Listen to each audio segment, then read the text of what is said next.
এই কথাটা আপত্তি হতে পারে সবার কাছে, কিন্তু আমি তদন্ত করে জেনে বুঝে গবেষণা করে তবে বলছি।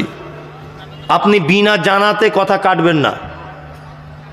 আপনি এই কথাটা কাল সকাল থেকে তদন্ত শুরু করুন, সঠিকটা জেনে আমাকে ফোন করবেন। আমার পার্সোনাল নাম্বার আপনাকে দেব, সবাইকে দিই না, কিন্তু আপনাকে দেব। এক, অনেক মানুষ আছেন রমজান মাসে 1 লাখ 2 লাখ টাকা বিলি করে দিল, দিয়ে বলছে হুজুর জাকাত দিয়ে দিয়েছি। মামু, জাকাত হবে না।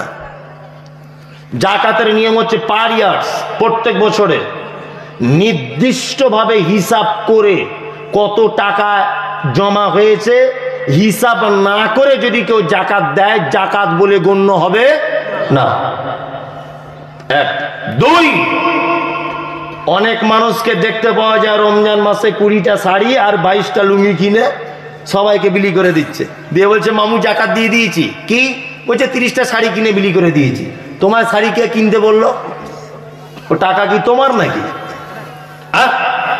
গরিব মানুষের টাকা, তুমি কেন শাড়ি কিনতে গেলে? হ্যাঁ, তোমায় কে লুঙ্গি কিনতে বললো? সবাই যদি ওকে লুঙ্গি দিবে, সবাই যদি ওকে শাড়ি দিবে, তা ঈদের দিনেও গোশ মাংস পরোটা খাবে, টাকা কোথায়? একদম নয়। আপনি টাকায় ওকে দিয়ে দিবেন, ও টাকা নিয়ে শাড়ি কিনবে, ব্লাউজ কিনবে, ও ইট কিনবে, ও বাথরুম করবে, ঘর করবে, অ্যাসবেস্টার কিনবে, ওর ব্যাপার।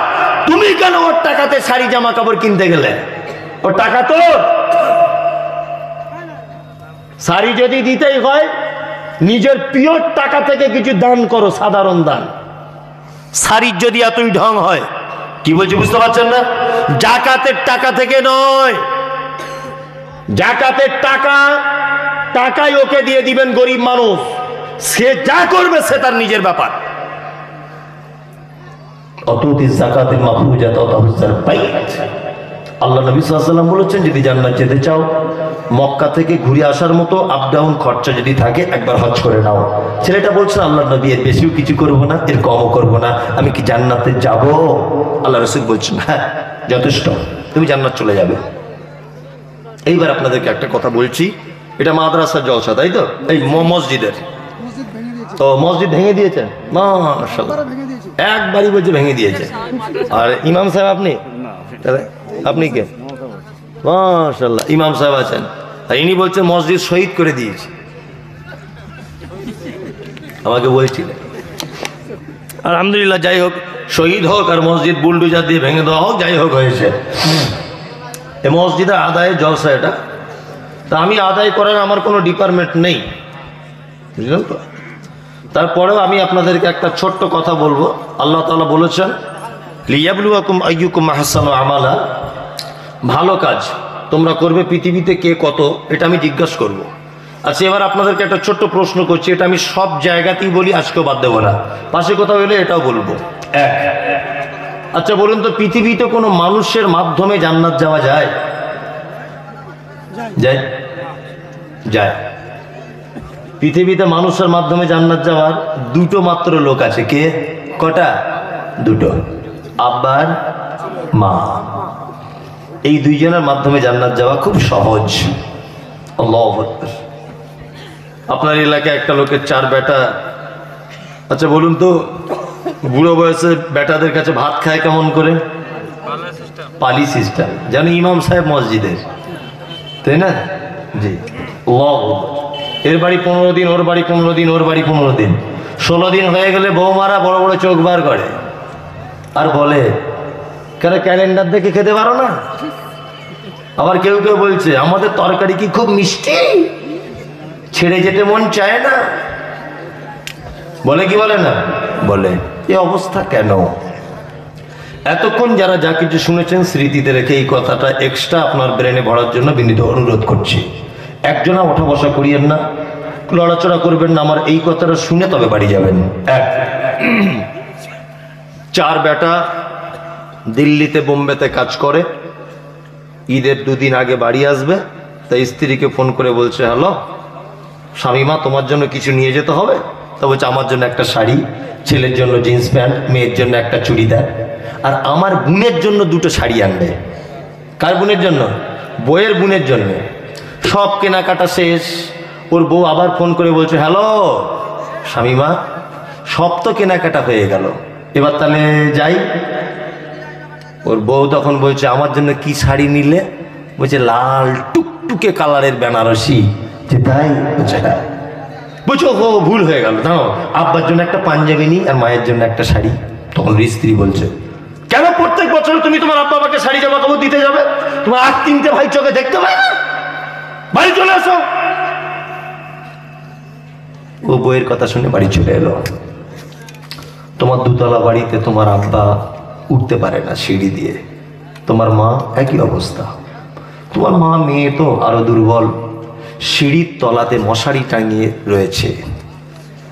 ঈদের দিনে সবাই নতুন জামা কাপড় পরে ঈদগাহে যাচ্ছে, মসজিদের মাইকে তাকবীর হচ্ছে, আল্লাহু আকবার আল্লাহু আকবার, লা ইলাহা ইল্লাল্লাহ, আল্লাহু আকবার আল্লাহু আকবার, ওয়ালিল্লাহিল হামদ, আল্লাহু আকবার কাবীরা, আলহামদুলিল্লাহি কাসীরা, সুবহানাল্লাহি বুকরাতাও ওয়া আসীলা। তাকবীর পাঠ হচ্ছে, সবাই ঈদগাহে যাচ্ছে। তোমার আব্বা বুড়ো মানুষ, কত বছরের একটা পুরাতন লুঙ্গি ছিল, লুঙ্গিটা পরে আস্তে আস্তে লাঠি নিয়ে ঈদগাহে যাচ্ছে। তোমাদের বাড়িতে 4 জন বউ থাকার পরেও তোমার মা ঈদের দিনে একটু গোসল করতে পেল না, কারণ বয়স হয়েছে 75, 80, 90 বছর বয়স। ঈদের দিনে সবাই নামাজ পড়ে বাড়ি চলে এলো। তোমার আব্বা তোমার বাড়ির মেন গেটের সামনে লাঠি হাতে নিয়ে বসে আছে। সবাই মিষ্টি মিঠাই পোলাও খাচ্ছে। দুপুর 2টো পর্যন্ত 4টে বৌমা একজনা কেউ এক পিয়ালা গোস্ত বা রুটি এনে দেয় না। 3টের দিকে বড় বৌমা 2 পিস মাংস আর 2টো রুটি পাঠিয়ে তার ছেলেকে বলছে তো দাদুকে দিয়ায় রাস্তার ধারে বসে আছে। দাদুর কাছে গোস্তের পিয়ালাটা নিয়ে এসেছে, আর সেই সময়তে উপর থেকে বড় বৌমা আবার বলছে তো দাদুকে বলে দিবি 1 পিস খেতে আর 1 পিস রেখে দিতে, তাছাড়া বিছানায় পায়খানা করতে পারে। আহা, কেন তোমার আব্বা মায়ের এই দুর্দশা? কেন 4 জন বৌমা থাকার পরেও তোমার মায়ের কেন আজ করুণ অবস্থা? তোমার আব্বার রাজপ্রাসাদের মতো সম্পত্তি থাকার পরেও এই নির্যাতন কেন? হ্যাঁ, অবশ্যই তোমার আব্বা মা যে বড় অপরাধী। পৃথিবীতে তোমার মায়ের থেকে বদমাইশ নারী আর কেউ নেই। পৃথিবীতে তোমার মায়ের থেকে বড় যে খারাপ আর কোনো নারী নেই। হ্যাঁ, তোমার মায়ের খারাপের দিকগুলো 1-2 করে বলা যাক।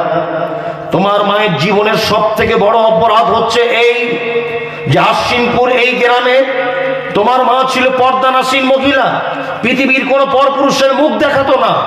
তোমার মা সবসময় আব্রুতে থাকতো, ঘরের দরজা লাগিয়ে বারান্দায় ভিতরে থাকতো, পরপুরুষের মুখ দেখাতো না। কিন্তু তোমার মতোই বদমাইশ ছেলেকে জন্ম দিতে গিয়ে হসপিটালের পরপুরুষ ডাক্তারের সামনে ব্লাউজ শাড়ি সায়া খুলে উলঙ্গ হয়ে হসপিটালের বেডে শুয়ে যেতে হয়েছিল। পরপুরুষের সামনেটা তোমার মায়ের জীবনের 1 নম্বরে বড় অপরাধ। তোমার মায়ের দ্বিতীয় বড় অপরাধ, তোমার মায়ের মাথার চুল কালো কুচকুচে হাঁটু পর্যন্ত দুলতো।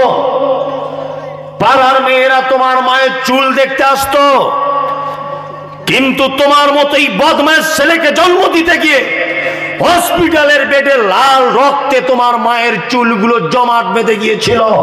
এটা তোমার মায়ের জীবনের দ্বিতীয় বড় অপরাধ। তোমার মায়ের 3 নম্বরের বড় অপরাধ, তোমার মায়ের গায়ের চামড়াগুলো হাঁসের ডিমের মতো চকচকে চকচকে ফর্সা। ডাক্তার বাবু বলেছে বাচ্চা আড়াআড়ি লেগে গেছে পেটরে, সোজা করে নরমালে ডেলিভারি হবে না। যে মা ইনজেকশন নিতে ভয় করে, যে মা হওয়ার আগে নখ কাটতে ব্লেড দিয়ে ভয় করে, যে মা কোনোদিন পোলিওর ইনজেকশন নিতে পারেনি, যে মা কোনোদিন ডাক্তারের কাছে গিয়ে ইনজেকশনের ভয়ে ট্যাবলেট খেয়ে বড়ি খেয়ে দিন কাটিয়েছে, ওই মা সেদিন হসপিটালে ডাক্তার বাবুকে চ্যালেঞ্জ করে বলেছিল ডাক্তার বাবু আমার পেটে যে বাচ্চা আছে যদি সোজাসুজি ভাবে না যদি ডেলিভারি হয়, আপনি ধারালো কুঁচি দিয়ে আমার পেট কেটে দেন, তবু আমি আমার মা ডাকটা আমার বাচ্চার মুখ থেকে শুনবো। যে মা ইনজেকশন দেখে ভয় করত, তোমার মতো বদমাশ ছেলেকে জন্ম দিতে গিয়ে হসপিটালে জীবন্ত অবস্থায় ধারালো ছুরি দিয়ে তোমার মা তার পেট কেটে তোমাকে বার করেছিল, সেই যে পেট কাটার বেদনা 70 বছর বয়স মশারির ভিতরে শুয়ে শুয়ে সেটা অনুভব করে। তোমার মা মানে চিকিৎসা বিজ্ঞানীরা বলেছে প্রত্যেক দিন একটা বাচ্চা তার মায়ের 8 বার করে দুধ পান করে, একবারে 250 গ্রাম দুধ পান করে। কোরআনের ভাষাতে 30 মাস দুধ পান করাতে হয়। যদি 50 টাকা দুধের যদি লিটার হয়, একটা সন্তান তার মায়ের 90,000 টাকা দুধ পান করে। তোমার মায়ের আজকে ঈদের দিনে এই অবস্থা, কারণ সে তোমাকে 90,000 টাকার দুধ পান করিয়েছে। তার ফলশ্রুতিতে আজকে ঈদের দিনে তার এই করুণ অবস্থা। তোমার আব্বা মানে হলো তোমাকে আলামিন মিশনে পড়াবে বলে, আল হিলাল মিশনে পড়াবে বলে, মোস্তফা মিশনে পড়াবে বলে, তোমাকে দামি দামি করে স্কুলে পড়াবে বলে। তোমার আব্বা রাজমিস্ত্রি খাটতে চলে যেত, 10টার সময়তে শুধু 10 টাকার মুড়ি খেয়ে থেকে যেত দুপুর পর্যন্ত, কারণ তোমার স্কুলের বেতন মেটাতে হবে। এই কারণে তোমার আব্বা মানে নতুন কোনোদিন জামা কাপড় পরতো না, তোমার ঈদের দিনে নতুন জামা কাপড় পরাবে বলে। কোরআন কি বলছে?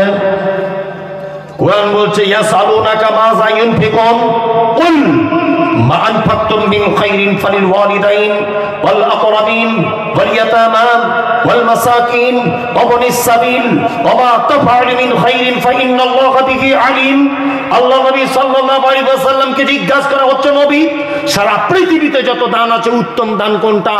আল্লাহ নবী সাল্লাল্লাহু আলাইহি ওয়াসাল্লামকে কোরআন দিয়ে জানানো হলো কুল, নবী আপনি বলুন মা আনফাকতুম মিন খাইরিন ফালিল ওয়ালিদাইন, তোমরা যত দানের রাস্তাতে দান করো উত্তম দানের রাস্তা হচ্ছে তোমার আব্বা মায়ের জন্য যেটা ব্যয় করো সেটা। মসজিদে দান করলে 10 টাকা 10টা নেকি হয়। বাড়ি যাওয়ার সময় আপনার আব্বার জন্য একটা 10 টাকা দিয়ে দাঁতন কিনে নিয়ে যান, একটা মেসোয়াক কিনে নিয়ে যান, 10,000 নেকি হবে ইনশাআল্লাহ। আজিজ